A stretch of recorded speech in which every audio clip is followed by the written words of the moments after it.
જય શ્રી કૃષ્ણ. રાધે રાધે. મારી યુટ્યુબ ચેનલમાં તમારું હાર્દિક સ્વાગત છે. મિત્રો, વિડીયો શરૂ કરતાં પહેલાં હે કૃષ્ણ, જે પણ ભક્ત આ અમૃતવાણી સાંભળી રહ્યા છે તેમના જીવનમાં હંમેશા તમારી કૃપા બની રહે. મિત્રો, જો તમે પણ ભગવાન શ્રી કૃષ્ણ પ્રત્યે તમારો પ્રેમ અને શ્રદ્ધા પ્રદર્શિત કરવા માંગતા હો તો કોમેન્ટમાં જય શ્રી રાધે કૃષ્ણ અવશ્ય લખો.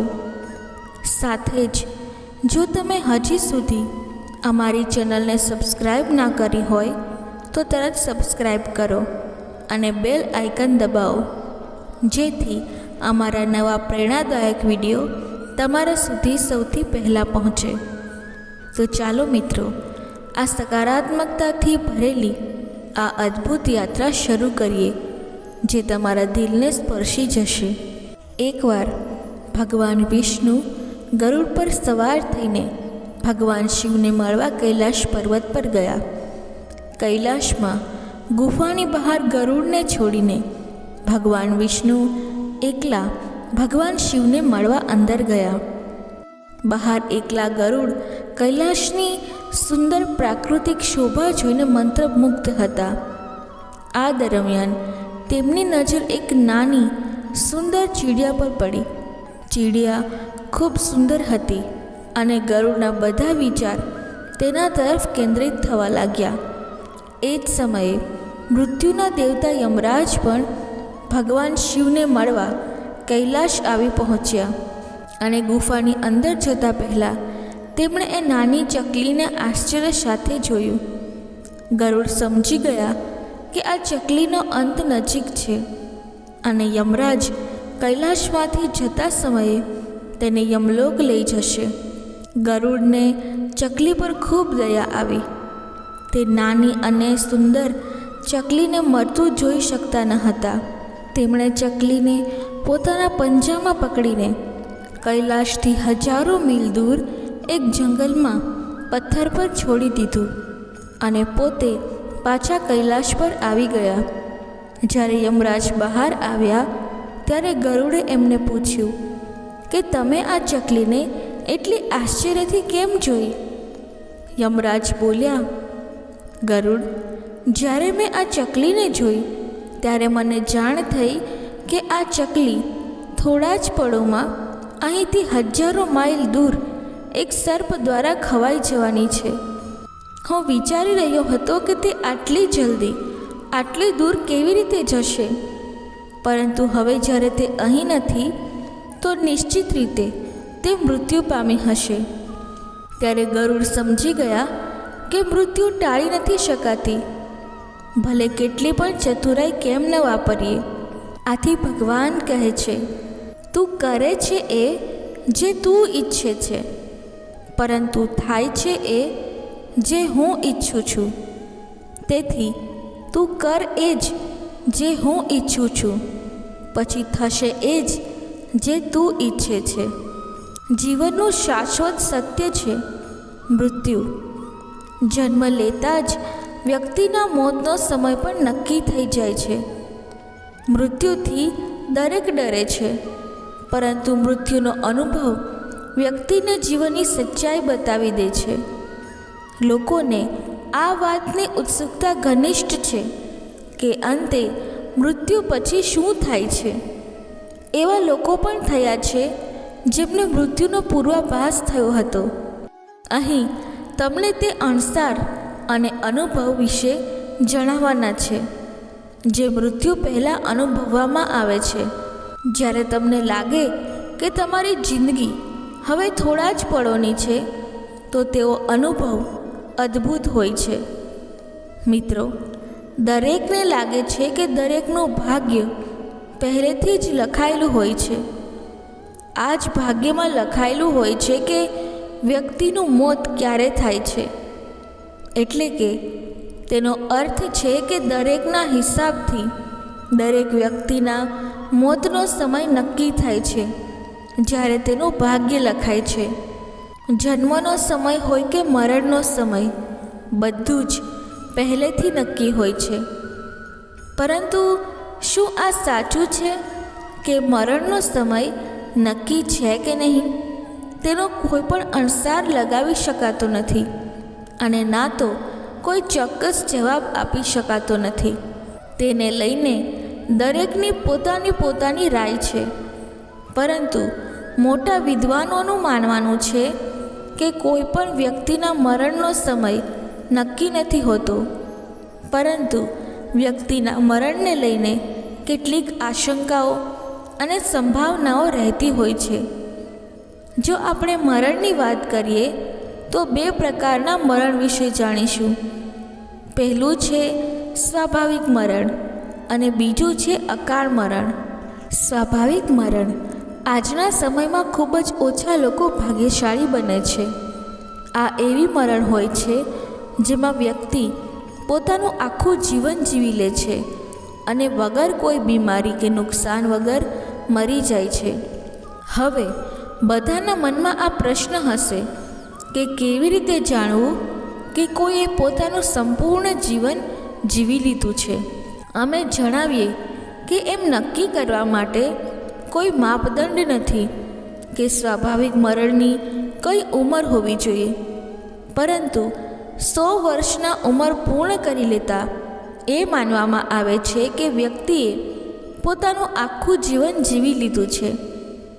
જો આપણે પહેલાંના સમયમાં જોઈએ તો લોકો મોટા ભાગે 100 વર્ષની આસપાસમાં જ પોતાના પ્રાણોને ત્યાગતા હતા, પરંતુ હવે ઓછા લોકો જ 100 વર્ષની ઉંમરે પહોંચી શકે છે.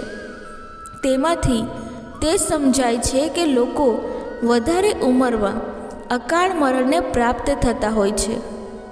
પંડિતોનું માનવું છે કે વ્યક્તિના મરણનો સમય નક્કી હોય છે, પરંતુ કયા સમયે વ્યક્તિનું મરણ થશે તે નક્કી નથી. એવું કહી શકાય કે કોઈ જાણતું નથી કે કયા સમયે કે કયા સ્થળે મરણ પ્રાપ્ત થશે. ચાલો આને એક ઉદાહરણથી સમજીએ. માનીએ કે તમે કોઈ કુંડામાં છોડ ઉગાડ્યો છે અને તે છોડ એવો છે જેને તમે દર સિઝને બદલાવવો પડશે. તેમાં એ છોડના મોટા થવાનો પણ એક નક્કી સમય હશે, પરંતુ એ સમજવું મુશ્કેલ છે કે કઈ તારીખે તે મોટો બનશે. તે જ રીતે તેને કુંડામાંથી કાઢીને કોઈ અન્ય જગ્યાએ નાખવાનો પણ એક નક્કી સમય હશે, પરંતુ કયા સમયે તે કરવું જોઈએ તે ખબર નથી પડતી. એ જ રીતે મરણ સાથે પણ થાય છે. મરણનો એક સમય નક્કી હોય છે, પરંતુ તારીખ અને સમય નક્કી નથી કરી શકાતી. હવે તમે માનો કે એ છોડને કુંડામાં લગાવ્યા પછી કોઈ પ્રાણી જેવા કે બકરી આવીને ખાઈ જાય તો એ છોડ સમાપ્ત થઈ જશે, પરંતુ તેનો સમય નક્કી હતો છતાંય તે બચી નથી શક્યું. એને જ કહેવાય છે અકાળ મરણ, જ્યાં વ્યક્તિના મોતનો સમય નક્કી નથી હોતો. મનુષ્યોનું જીવન સંપૂર્ણપણે મુશ્કેલીઓથી ભરેલું છે. હંમેશા કોઈને કોઈ સમસ્યા આવે છે. ક્યારેક કોઈ બીમારી તો ક્યારેક કોઈ બીજી બીમારી સતત રહે છે. જો ક્યારેક વ્યક્તિને યોગ્ય સારવાર મળી નથી શકતી તો તેનું મરણ થઈ જાય છે. આ બધું અકાળ મરણ જ હોય છે. કોઈનું અકસ્માત થઈ જવું, કોઈનું ઝેર ખાઈ લેવું, કોઈનું છત પરથી નીચે પડી જવું, આ બધું અકાળ મરણ જ હોય છે. શ્રીમદ ભગવદ્ ગીતાના જણાવ્યા મુજબ વિધિના વિધાનને કોઈ બદલી શકતું નથી. શ્રી કૃષ્ણએ કહ્યું હતું, હું વિધાતા બન્યો હોવા છતાં વિધિના વિધાનને ન બદલી શક્યો. મારી ઈચ્છા રાધા હતી અને મને ઈચ્છતી મીરા હતી, પરંતુ હું રૂકમણીનો થયો. તેનો અર્થ એ છે કે હોવાને કોઈ ટાળી શકતું નથી અને વિધિના વિધાન પ્રમાણે હંમેશા ચાલતું રહે છે. શ્રી કૃષ્ણ તો વિધાતા હતા, પરંતુ હોવાને કોઈ ટાળી શકતું નથી. વિધિના વિધાનને હોવા જ દેવું પડે છે. ભાગ્યમાં જે લખાયેલું છે તે જ મળશે, કોઈ 1,00,000 પ્રયાસ પણ કરી લે. આપણે જોયું છે કે ભગવાન શ્રી કૃષ્ણ અને ભગવાન શ્રી રામ તેમના જીવનમાં પણ કેટલી ખરાબ પરિસ્થિતિઓ આવી હતી. તેઓ સ્વયં ભગવાન હતા. જો ઈચ્છતા તો તેમની મુશ્કેલીઓને દૂર કરી લેત, પણ તેમણે પૃથ્વી પર જન્મ લઈને મનુષ્યોની જેમ જ કષ્ટ ભોગવ્યા અને તેમને યોગ્ય દિમાગથી સારા કર્મો કરીને તેમને દૂર પણ કર્યા. શ્રી કૃષ્ણ તો બધાના તારણહાર હતા, તેમની દરેક આરાધના કરતા હતા, પરંતુ તેઓ પોતાનું ભાગ્ય ન બદલી શક્યા. જો શ્રી રામનું જીવન કષ્ટોથી ભરેલું ના હોત તો તેઓ આપણને શું શીખવી શક્યા હોત? ભગવાન રામ આપણને કહે છે કે જ્યારે આ આખી દુનિયા બનાવનાર ભગવાન એટલા બધા કષ્ટો સહન કરી શકે છે તો આપણે મનુષ્યો કેમ નહીં? જો ભગવાન ઈચ્છે તો તેઓ પોતાનું જીવન બદલી શકે, પણ તેમણે એ કષ્ટો દૂર કર્યા નહોતા અને ધૈર્ય અને સમજદારી સાથે તેમને દૂર કર્યું. તેમણે આપણને ધૈર્ય, ગૌરવ, સન્માન, સહનશીલતા, પ્રેમ, સત્ય માટે લડવાનું અને ઘણું બધું શીખવાડ્યું છે. જે વ્યક્તિ સત્યના માર્ગ પર ચાલે છે તેના જીવનમાં મુશ્કેલીઓ આવે જ છે. શ્રીરામે ભગવાન થઈને પણ રાજા દશરથ માટે વનવાસ પસંદ કર્યો, કારણ કે તેઓ બતાવવા માંગતા હતા કે માતા પિતાને ભગવાનની જેમ માનવું જોઈએ. આથી માતા પિતાની રક્ષા માટે તેઓ વનવાસ પર ગયા. તેમના પિતા દશરથે પહેલાંથી જ પોતાની પત્ની કૈકેયીને વચન આપી દીધું હતું અને કૈકેયી ઈચ્છતી હતી કે રામને 14 વર્ષનો વનવાસ મળે. આથી ભગવાને કૈકેયીની ઈચ્છા પૂરી કરી. શ્રવણના માતા પિતાએ રાજા દશરથને શ્રાપ આપ્યો હતો, કારણ કે દશરથે અજાણ્યે તેમના પુત્ર શ્રવણકુમારને મારી નાખ્યો હતો. હે દશરથ, તમે અમારા એક નિર્દોષ પુત્રને મારી નાખ્યો છે. આથી અમે તમને શ્રાપ આપીએ છીએ કે તમે પણ અમારી જેમ જ તમારા પુત્રોના વિયોગમાં રડતા રડતા મૃત્યુ પામશો. અંધ મુનિ મહાન બ્રાહ્મણ હતા. ભગવાન હંમેશા બ્રાહ્મણોના વચનોનું પાલન કરતા હતા. જો તેઓ વનવાસ પર ન ગયા હોત તો બ્રાહ્મણનો શ્રાપ ખોટો સાબિત થાત. ઋષિ શિરભ ભગવાન રામના દર્શન માટે લાંબા સમયથી રાહ જોઈ રહ્યા હતા, જેથી તેઓ ભગવાન રામની હાજરીમાં પોતાનું શરીર ત્યાગી શકે. હનુમાન પોતાના પ્રિય પ્રભુને ગળે લગાડવા માટે લાંબા સમયથી રાહ જોઈ રહ્યા હતા. માતા શબરી ભગવાન રામના દર્શન માટે લાંબા સમયથી રાહ જોઈ રહી હતી. રાજા સુગ્રીવ લાંબા સમયથી રાહ જોઈ રહ્યા હતા કે ક્યારે ભગવાન આવે અને મારા શત્રુભાઈ બાલીનો વિનાશ કરીને મારું રાજ્ય પાછું અપાવે. અત્રિ, ભારદ્વાજ, અગસ્ત્ય અને ઘણા અન્ય ઋષિઓ ભગવાન રામને જોવા માટે જંગલમાં રાહ જોઈ રહ્યા હતા. વિભીષણ ભગવાન રામને મળવા માટે લાંબા સમયથી રાહ જોઈ રહ્યા હતા. સમુદ્રદેવ લાંબા સમયથી રાહ જોઈ રહ્યા હતા કે ક્યારે ભગવાન રામ મારી ઉપરથી પસાર થશે. ભગવાન શ્રી રામના જીવનમાંથી આપણે જેટલું શીખી શકીએ તેટલું ઓછું જ છે. તેમના જીવનમાંથી આપણે આ શીખ્યા કે વિધિના વિધાનને કોઈ પણ બદલી શકતું નથી. શ્રી કૃષ્ણએ આપણને બતાવ્યું કે જીવન કેવું હોય છે અને યોગને કેવી રીતે જાળવી રાખવો. તેઓ પૂર્ણ રૂપે દિવ્ય હતા, પણ તેમણે બતાવ્યું કે મનુષ્યના રૂપમાં કેવી રીતે પ્રયત્નો કરવા. તેઓએ ઘણા દિવ્ય કાર્ય કર્યા, પરંતુ ક્યારેય કોઈ સામાન્ય માણસને આ ન અનુભવવા દીધું કે તેઓ સ્વર્ગમાં રહેતા કોઈ અજ્ઞાત ભગવાન છે. તેઓ લોકો અને જાનવરો સાથે સમાન રૂપથી ભળ્યા. તેઓએ તમામ સમૂહના લોકો સાથે ઘણો સમય ગાળ્યો અને ગોકુળમાં રહીને એક ગ્રામ્ય જીવન જીવ્યું. શ્રી કૃષ્ણને રાધાથી પ્રેમ હતો. રાધા પણ તેમને પ્રેમ કરતી હતી. મીરાબાઈએ તો બાળપણથી જ શ્રી કૃષ્ણને પોતાનો પતિ માની લીધો હતો. શ્રી કૃષ્ણ ભક્તિમાં તે એવી મગ્ન થઈ ગઈ કે તેના દ્વારા ગાયેલ કૃષ્ણ ભક્તિના ગીતો આજે પણ વિશ્વવિખ્યાત છે. ગીતાનો ઉપદેશ આપતા શ્રી કૃષ્ણએ યુદ્ધના મેદાનમાં અર્જુનને દિવ્ય ઉપદેશ આપ્યા હતા.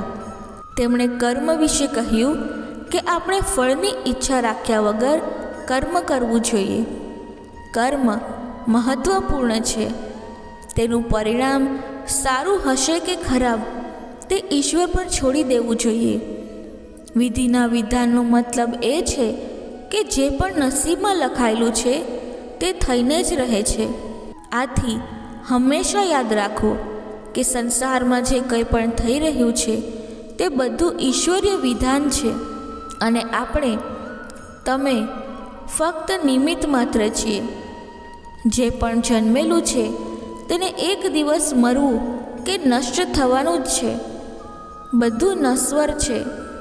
માનવ, પશુ, પક્ષી, છોડ બધાનો અંત એક દિવસ થવાનો જ છે.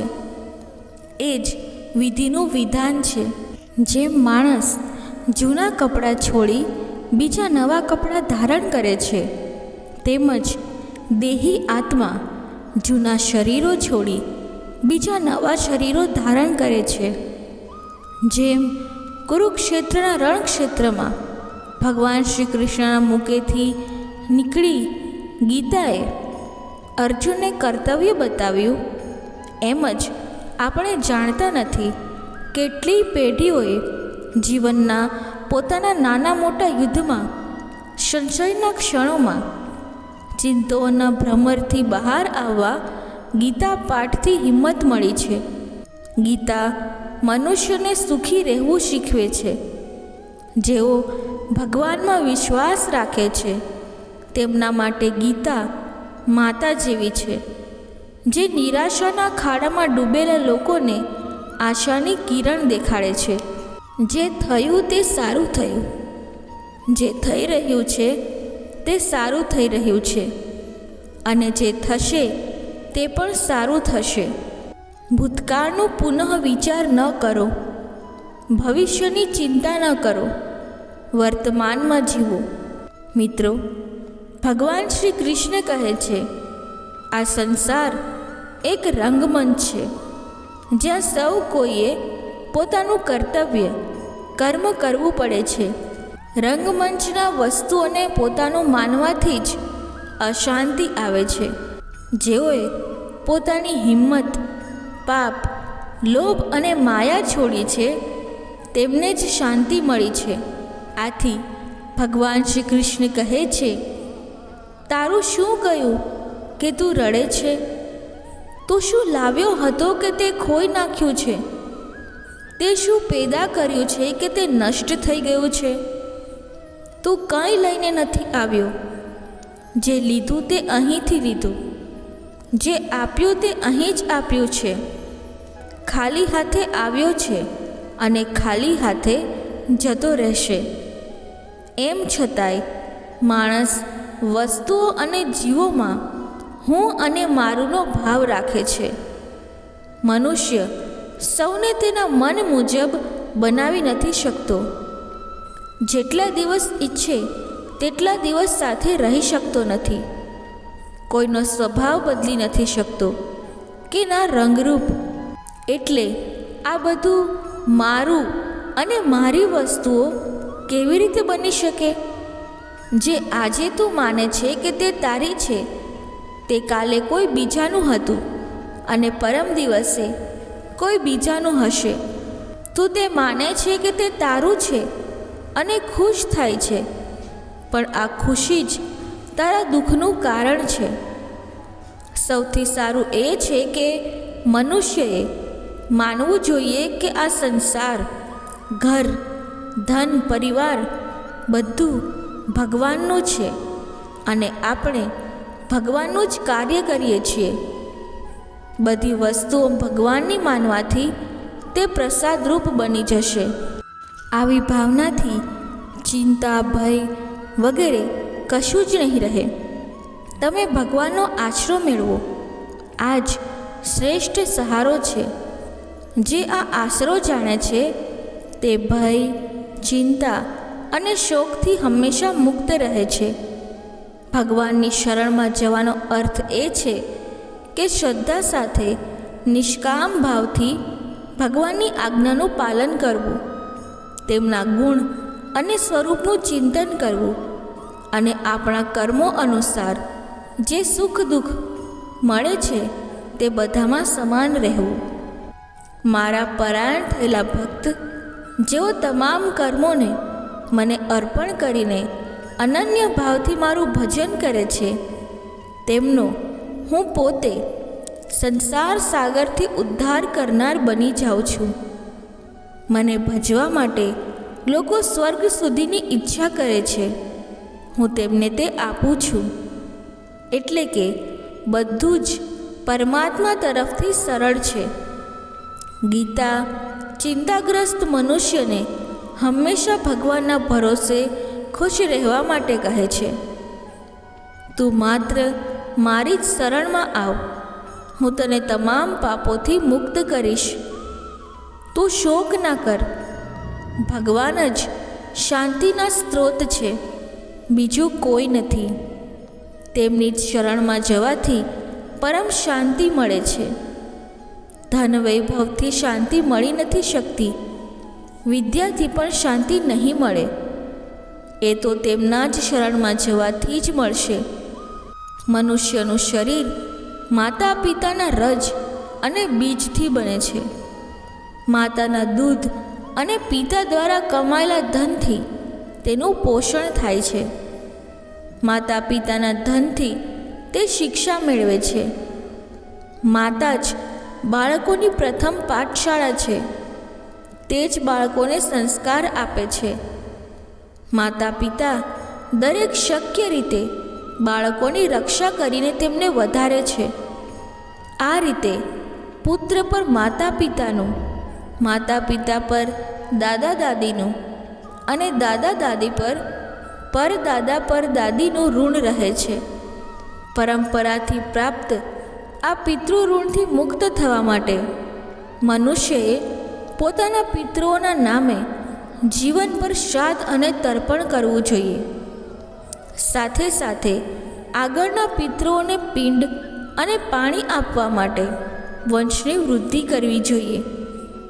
જો વ્યક્તિ નિસંતાન રહે છે તો તે પિતૃ ઋણથી મુક્ત નથી થતો, કારણ કે પિતૃઓ પિંડ અને પાણી ઈચ્છે છે અને તેને પીને તેઓ સુખી અને સંતોષી રહે છે અને પોતાના વંશજોને લાંબુ આયુષ્ય, સંતાન, ધન, વિદ્યા, સ્વર્ગ, મોક્ષ અને સુખ આપે છે.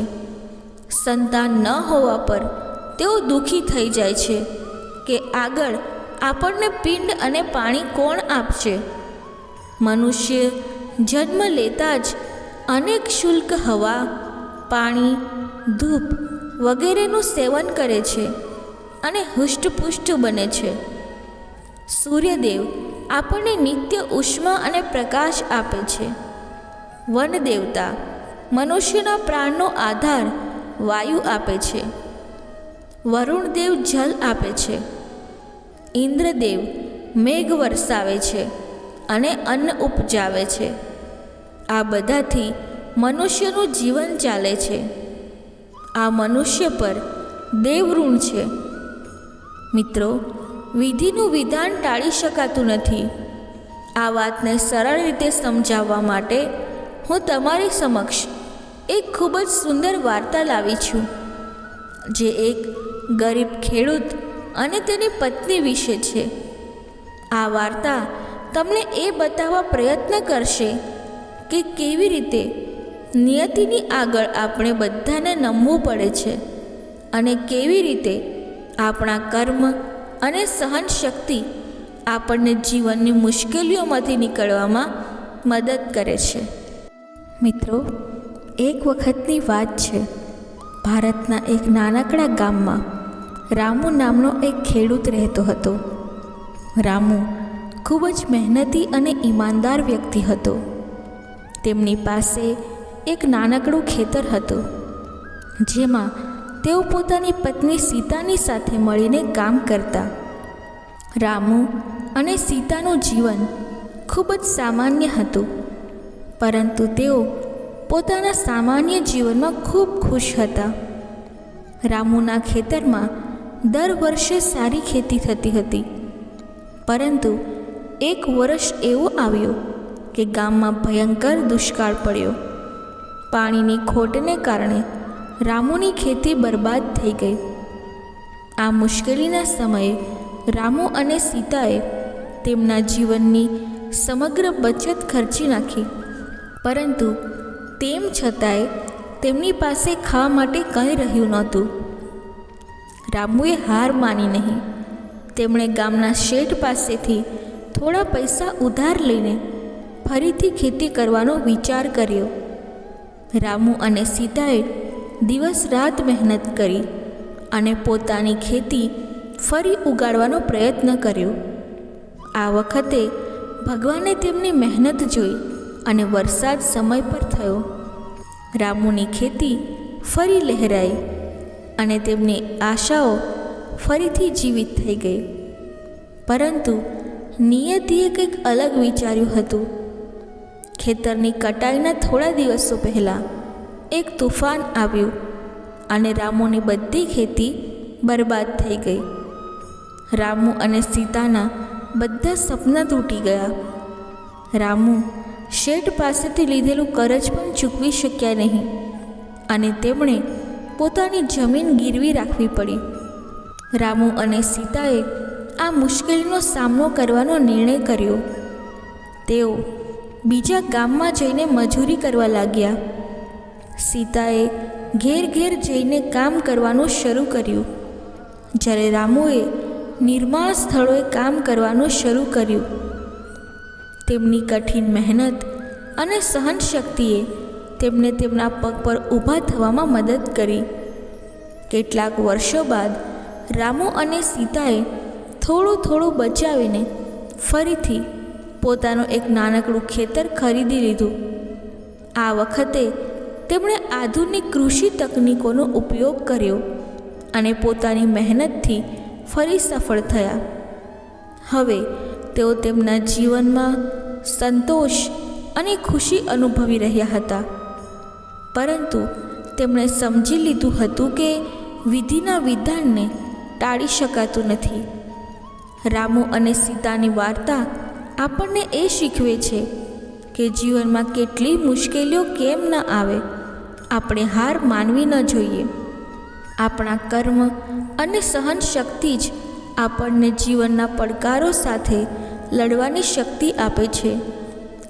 નિયતિની આગળ નમવું પડે છે, પણ આપણી મહેનત અને સંકલ્પ આપણને હંમેશા આગળ વધવાનો રસ્તો બતાવે છે.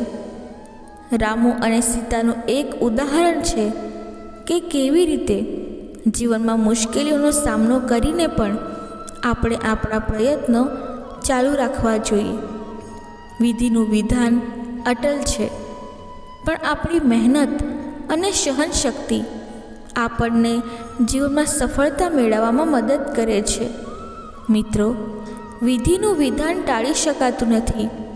તમે જે પણ ધરાવો છો તે વધારે ફેલાવીને ન કહો અને બીજાથી ઈર્ષા ન કરો. જે બીજાથી ઈર્ષા કરે છે તેને મનની શાંતિ નહીં મળે. તમે કેટલાય પવિત્ર શબ્દો જાણો, તમે કેટલાય પવિત્ર શબ્દો બોલો, પણ જ્યાં સુધી તમે તેમને તમારા જીવનમાં ઉતારશો નહીં, તેમનો કોઈ લાભ નહીં મળે.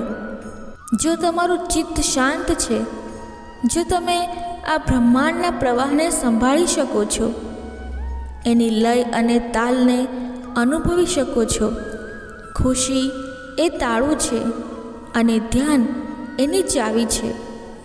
જો તમે સમસ્યાનો ઉકેલ શોધી શકો છો, તો પછી ચિંતા કેમ કરો છો? અને જો સમસ્યાનો ઉકેલ જ નથી તો પછી ચિંતા કરવાની કોઈ જરૂર નથી.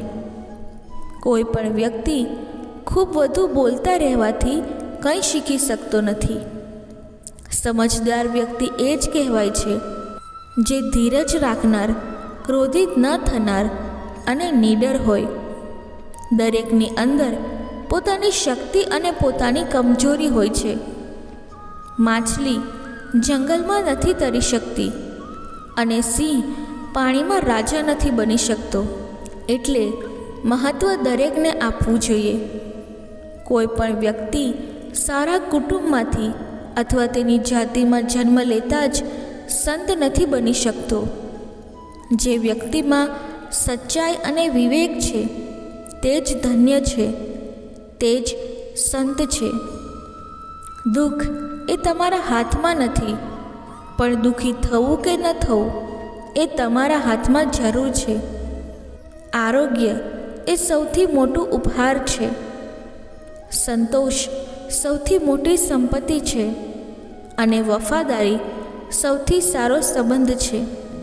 મન જ બધું છે. આપણે જે વિચારીએ છીએ આપણે એ જ બનીએ છીએ. જો માર્ગ પર ચાલવા માટે તમને કોઈ સાથી ન મળે તો એકલા જ ચાલો. તમે સ્વયં તમારા પ્રેમ અને સ્નેહના એટલા જ હકદાર છો જેટલા આ દુનિયામાં કોઈ અન્ય વ્યક્તિ છે. તમામ બુરાઈઓથી દૂર રહેવા માટે સારા ગુણોનો વિકાસ કરો અને તમારા મનમાં સારા વિચારો રાખો. એક વફાદાર અને ધનવાન વ્યક્તિ જ્યાં પણ જાય છે ત્યાં તેનું સન્માન થાય છે. વીતી ગયેલો સમય વીતી ગયો છે. ભવિષ્ય હજુ દૂર છે. વર્તમાન ક્ષણ જ તે સમય છે જેમાં તમે જીવી શકો છો. હંમેશા ગુસ્સો કરનાર લોકો તે જ હોય છે જેમને પોતાના કરતાં બીજાની વધુ ચિંતા હોય છે. ખબર નહીં કેમ ચાલી ગયા તે લોકો જેમને આપણે જીવન માનીને ક્યારેય ગુમાવવા નથી ઈચ્છતા. મિત્ર એ હોય છે જેની સાથે દિલ ખોલીને વાતો કરી શકાય, નહીં કે સંભાળીને. અહીં કોઈ કોઈનું નથી. બધા બસ સમય પસાર કરવા માટે આપણને પોતાની સાથે રાખે છે. લોકો હંમેશા તેને ગુમાવવાનો ભય રાખે છે જે તેમનું હોતું નથી. જીવનમાં તમે 10 વાર નિષ્ફળ થાવ કે 100 વાર નિષ્ફળ થાવ, પણ પ્રતિજ્ઞા કરો કે જીવનમાં હાર નહીં માનશો. મિત્રો, જીવનમાં બહુ ભયાનક ચીજો છે, તેનો સામનો કરતા શીખો. ટેન્શન, ડિપ્રેશન અને ચિંતા ત્યારે જ થાય છે જ્યારે વ્યક્તિ પોતાને બીજાના કરતાં વધુ વિચારે છે. સહન કરવું દુનિયા સામે રડવાથી ઘણું સારું છે. લોકો કહે છે કે દુઃખ જણાવીને ઓછું થાય છે, પણ જેને પણ તમારું દુઃખ જણાવશો એ જ લોકો તેનો આનંદ લે છે. બધાને સારા માની લેવું એ જ સૌથી ખરાબ આદત છે. બુદ્ધિમાન વ્યક્તિ એ છે જે પોતાના મનને વશમાં રાખે છે. કર્મ એ જ જીવનનો નિયમ છે. આપણે જે કર્મ કરીએ છીએ તેનું પરિણામ મેળવીએ છીએ. અહિંસા જ સૌથી મોટો ધર્મ છે. આપણે હંમેશા અહિંસાનું પાલન કરવું જોઈએ. સર્વ ધર્મ સમભાવનું પાલન કરવું જોઈએ. બધા ધર્મનું સન્માન કરવું જોઈએ. જ્ઞાન જ માનવ જીવનનો સૌથી મોટું લક્ષ્ય છે. જ્ઞાન પ્રાપ્ત કરીને જ આપણે જીવનનો સાચો અર્થ સમજી શકીએ છીએ. જે વ્યક્તિ બીજાની મદદ કરે છે તે પોતાની પણ મદદ કરે છે. તમારા લક્ષ્યને પ્રાપ્ત કરવા માટે વધારે મહેનત કરવી જોઈએ. તમારી ભૂલોમાંથી શીખવું જોઈએ અને આગળ વધવું જોઈએ. સમયનો સદુપયોગ કરવો જોઈએ. જીવનમાં ખુશ રહેવા માટે તમારા વર્તમાન પળનો આનંદ માણો. બીજાઓ સાથે ક્ષમા અને પ્રેમ ભાવથી વર્તવું જોઈએ. ભક્તિ જ મોક્ષનો માર્ગ છે. ભક્તિ કરીને જ આપણે ઈશ્વરને મેળવી શકીએ છીએ. જીવનમાં સુખ અને દુઃખ બંને આવતું જતું સ્વાભાવિક છે. આપણે બંનેને આનંદથી સ્વીકારવું જોઈએ. મૃત્યુ જીવનનો એક સ્વાભાવિક ભાગ છે. આપણે મૃત્યુથી ડરવું ન જોઈએ. દુનિયામાં કોઈ પણ વ્યક્તિ સંપૂર્ણ નથી. દરેકના અંદર કોઈને કોઈ ખામી હોય છે. જીવનમાં ક્યારે પણ કોઈથી વધારે અપેક્ષા ન રાખવી જોઈએ, કારણ કે અપેક્ષાઓ ક્યારે પણ પૂરી નથી થતી. જીવનમાં ક્યારે પણ કોઈનો પીછો ન કરવો જોઈએ, કારણ કે જે વ્યક્તિ તમારો છે તે તમારી પાછળ આવશે. જીવનમાં દરેકને ક્યારેક કંઈક ખોવું પડતું જ હોય છે. ક્યારે પણ કોઈને સંપૂર્ણ રીતે કોઈ પર ભરોસો ન કરવો જોઈએ, કારણ કે વિશ્વાસ ક્યારે પણ તૂટી શકે છે. જીવનમાં ક્યારે પણ કોઈ વસ્તુને વધુ મહત્ત્વ ન આપવું જોઈએ, કારણ કે કોઈ પણ વસ્તુ હંમેશા આપણી સાથે નથી રહેતી. જીવનમાં ક્યારે પણ કોઈ પ્રત્યે ઈર્ષા ન કરવી જોઈએ, કારણ કે ઈર્ષા આપણને અંદરથી ખોખલું બનાવી દે છે. ક્યારે પણ કોઈની વિરુદ્ધ ખરાબ ન વિચારવું જોઈએ, કારણ કે ખરાબ વિચારો આપણને દુઃખી બનાવે છે. જ્યારે આપણે સુખમાં હોઈએ ત્યારે આ વાતનું ધ્યાન રાખવું જોઈએ કે સુખ હંમેશા માટે નથી રહેતું. અમારે આ સુખનો આનંદ લેવો જોઈએ, પરંતુ આ વાત માટે તૈયાર રહેવું જોઈએ કે એક દિવસ આ સુખ ખતમ થઈ જશે. જ્યારે આપણે દુઃખમાં હોઈએ ત્યારે આ વાતનું ધ્યાન રાખવું જોઈએ કે દુઃખ પણ એક સ્વાભાવિક ભાગ છે. આપણે આ દુઃખને સહન કરવું જોઈએ, પરંતુ આ વાત માટે તૈયાર રહેવું જોઈએ કે એક દિવસ આ દુઃખ પણ ખતમ થઈ જશે. આપણે બીજાઓને પણ આ સદવિચારો વિશે કહી શકીએ છીએ. આથી તેઓને પણ જીવનમાં સુખ અને દુઃખ બંનેને આનંદથી સ્વીકારવામાં મદદ મળી શકે છે. મૃત્યુ જીવનનો એક સ્વાભાવિક ભાગ છે. આપણે મૃત્યુથી ડરવું ન જોઈએ. આપણે એ વાતને સમજવું જોઈએ કે મૃત્યુ જીવનનો એક સ્વાભાવિક ભાગ છે. દરેકને એક દિવસ મરવાનું જ છે. આપણે આ વાતથી ડરવું ન જોઈએ. આપણે આ વાત પર ધ્યાન આપવું જોઈએ કે મૃત્યુ પછી પણ આપણું જીવન ચાલુ રહે છે. દર્શક મિત્રો, કૃષ્ણવાણી બોલતી વખતે જો મારાથી કોઈ ભૂલ થઈ હોય તો હું ક્ષમા માગું છું અને આશા રાખું છું કે તમને આ વિડીયો પસંદ આવ્યો હશે. જો આ વિડીયો પસંદ આવ્યો હોય તો વિડીયોને લાઈક કરી ચેનલને સબસ્ક્રાઈબ જરૂરથી કરજો અને કમેન્ટ બોક્સમાં જય શ્રી રાધે કૃષ્ણ અવશ્ય લખજો. ધન્યવાદ.